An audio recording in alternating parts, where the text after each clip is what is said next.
Today we're going to be diving in to the truth about what ghosts have to say to us and why they want to communicate with us. Spirits are not necessarily scary. Spirits can seem a little sacred at times, or kind of like they're out of my league in some instances. I've heard that from people. But I want to say this is a great time to grab your tea, your water, open your heart, and let's talk about what really is happening when we're spirit communicating with others. And this can really let you feel like you are a part of their world and they're a part of your world. Communication isn't supposed to be spooky. It's not supposed to be scary. And it's not all about a scary scene from a ghost movie with doors slamming and lights flickering and angry spirits out for revenge for whatever happened in their life.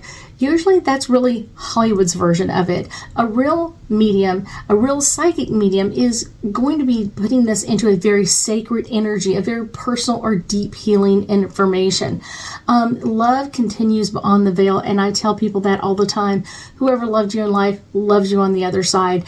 And if a lot of times, if they were very adamant with their energy, they're going to be very animate on the other side. They're going to be like really ready to talk to you.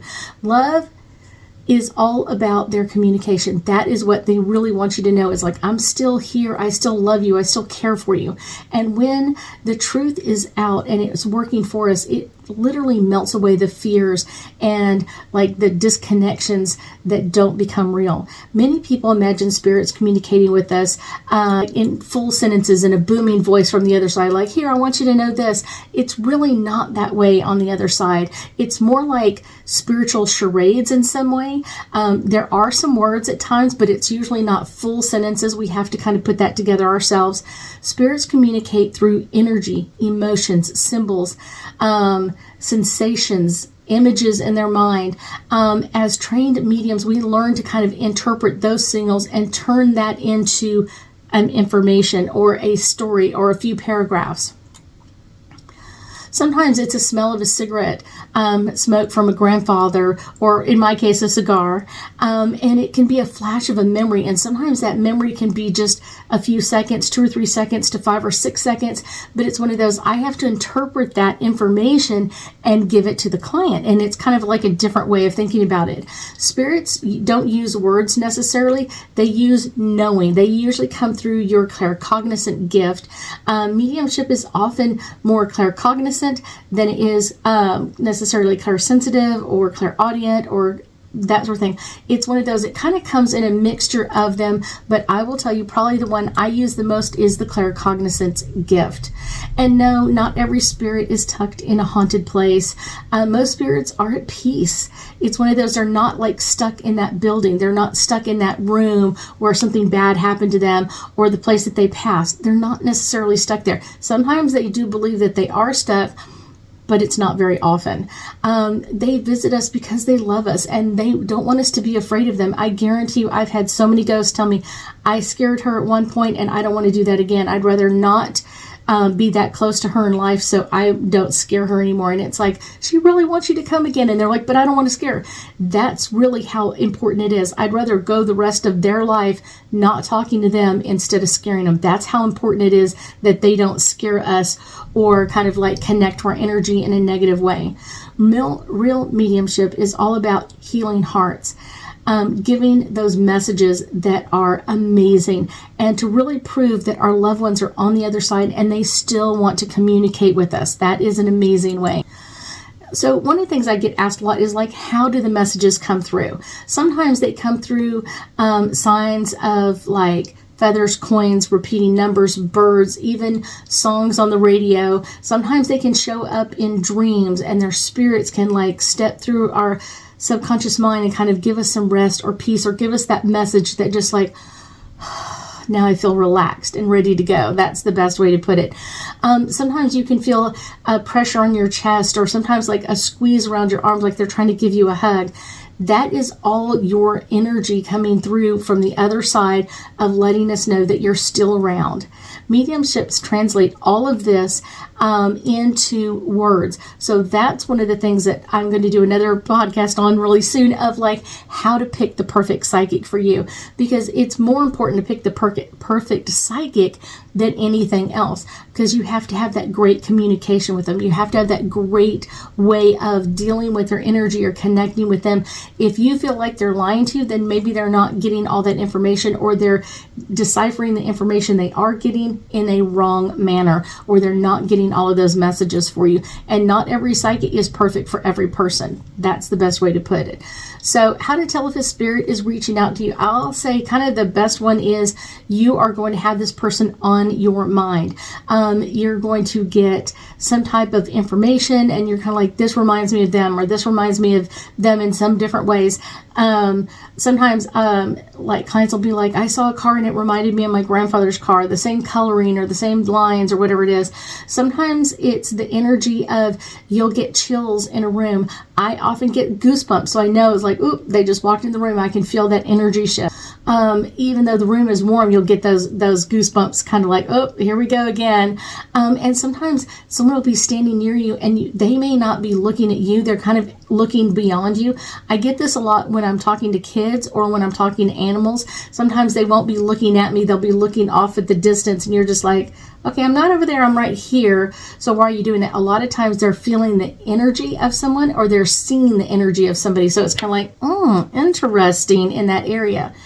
One of the things I also get is a lot of times, like, people think that you're going to get like specific dates and times and names and phrases and all that kind of stuff. Sometimes you do and sometimes you don't. It depends on the person who's giving you the information, the person that's passed.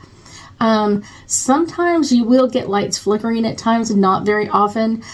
Sometimes you will get like your phone doing weird things or something like that. You're kind of like, there's something going on here. Those are kind of some great signs that someone's around. They're usually not going to give you a message on your phone, but you may feel like something's messing with my phone, or I'm clicking this button and this one is lighting up. So it's kind of like interesting.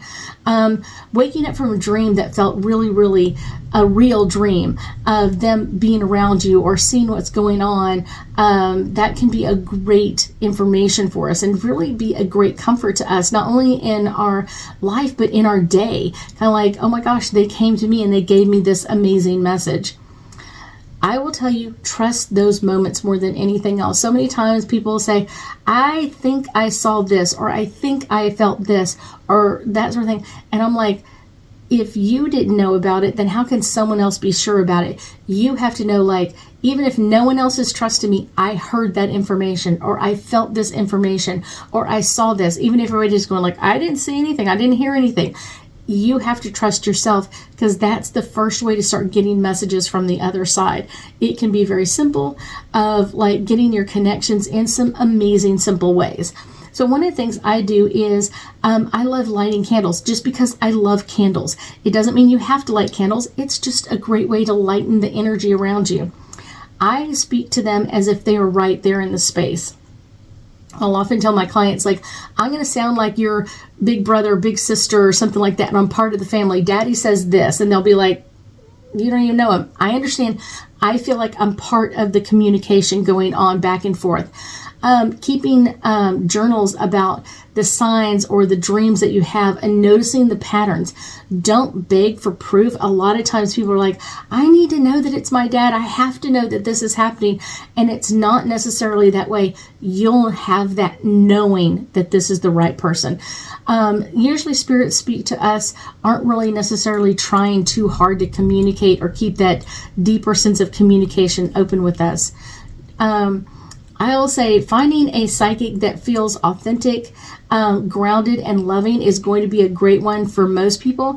And they're going to dispel any fears or any pressure that you're kind of like, oh, the spirits aren't out there, they're not communicating with, or they're stuck where they passed or whatever else. That's very rare that happens. So it's like when people do that, it's like, no. Let's go back to Hollywood for a little bit. Hollywood gets it wrong in so many areas. They have to make it exciting and adventurous and scary and that sort of thing to keep us in the movie, to keep us in that energy. But real communication with spirits is not necessarily filled with scariness or fear. It's usually filled with peace and grace and harmony and some amazing messages. It is a healing energy saying our love is never going to end. Our communication, our, brother-sister bond, our mother-daughter bond, our father-son bond, whatever that is not going to go away. We're still here. That you're not alone. And our story is not finished. We're still writing this together. Your loved ones walk with you and whisper encouragement through signs and symbols and synchronicities all the time. They're like, yes, you can do this. Yes, you can hear this. Yes, you can accomplish this. And I will tell you 9 times out of 10, that's what they're coming through with. I'm telling you, I'm proud of you. I may not have said that in life, but I wanted you to know this. I want you to know that I'm proud of where you're at in your life. I'm proud of what's gone on in your life. And that can just be those moments of stillness of like, wow. In life, he never could tell me that. And in death, they're telling me this. And it's like, amazing. One of the things I will say is opening your heart with one question at a time for them and giving them an opportunity to gift that message to you. If you're clairaudient, you're probably going to hear it. If you're clairsensitive, you're going to feel it. If you're clairvoyant, you're going to literally see something that's telling you yes. Or it's a claircognizance, you're just going to have a knowing, I'm really connected to them. That is a great one to do, kind of like, here we go together. One of the things for you as the client trying to contact them is let them in. Let them know that I want to hear from you, saying it out loud or saying it in your head like, I'm choosing to hear from you, mom, dad, grandma, grandpa, whatever that is. You're literally taking steps closer to spirit communication, literally asking them simple yes, no questions to begin with. It's the easiest way to communicate. Are you here with me? Is this grandma's energy? Is this dad's energy? Getting a yes, no question to begin with is going to kind of really help you like get rid of that veil so you can get like more clear communication. And this is going to make you feel like, oh my gosh, yes, I'm getting that great communication with them. Yes, I'm connecting with their energy in some amazing ways. That's the best part of this, is getting those like energy stirrings of like, yes, I'm hearing a message from my dad, or I'm sensing that from my mom or my dad, my grandmother, my granddaughter, or even a child that's passed. A lot of times they will stay with us forever. And that's kind of the really cool part. One of the things I will tell you is when you're ready to communicate with them, make sure that you are sitting alone. It doesn't have to be in a meditative state. I usually meditate when I'm sitting in a chair. I want to be very comfortable when I'm meditating. I want to be very comfy when I'm making those communications, because at first it may take a little bit longer than it does later on. This is kind of one of those amazing happy accidents that happen when you're doing something. When you're doing something meditative, you're more likely to be able to connect with them. A lot of times when I connect with ghosts on the other side, I may be vacuuming, I may be washing dishes, folding the clothes, whatever else, something that's kind of like this mindless task that I'm doing to make that communication with them. And then I will start getting more and more information. Your loved ones on the other side are closer than you think, and they are more involved in your life, and they know what's going on, and they want you to know that they're right there. And that's the best part of it. I thank you so much for joining me for the journey with Ruth Theresa. Tune in next week and I'll be doing another podcast. If you have any questions or information, please let me know. I will be in touch.